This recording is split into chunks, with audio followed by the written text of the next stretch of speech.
Isa sa mga hinahangang basketballista noong dekada 90, si Nelson Asaytono. Halos lahat ng award sa PBA, puwera lang ang pagiging MVP na iuwi niya. Nasaan na nga ba siya ngayon? Roda Magnaye, ikwento mo.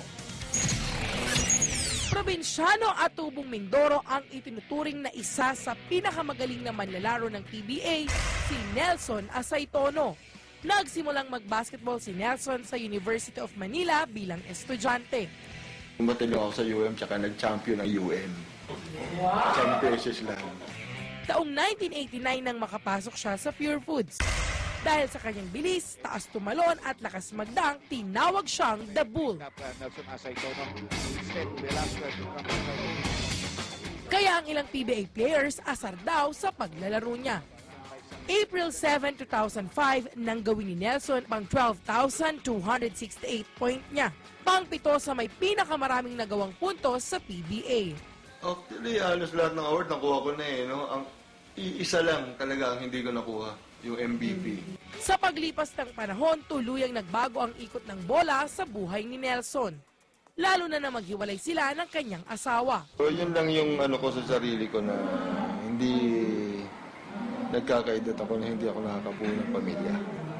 Pero nandiyan yung mga bata, nandiyan lang yan eh. Kahit di niya kasama ang dalawang anak, saludo pa rin ng mga ito sa kanya. Super nice niya talaga. Dito at home and everything.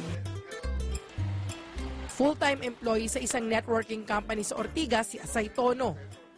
Ang dating bad boy sa hardcourt, bumait at naging palakaibigan daw dahil sa uri ng trabaho niya ngayon. Saka nakikita ko ito sa ibang tao na hindi nga kilala, nakakakuha sila ng customer nila. Sabi ko, ako pa kaya na, ako na yung tinatawag, ako na yung linalapitan. So, mas madali akong makakuha ng tao.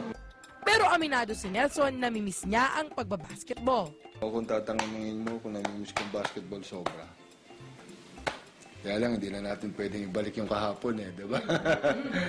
Na-foul man sa ilang aspeto sa buhay si Nelson The Bull Asaytono, tuloy pa rin ang pagsugod sa mga hamon tulad ng isang toro. Roda Magnaye, News 5.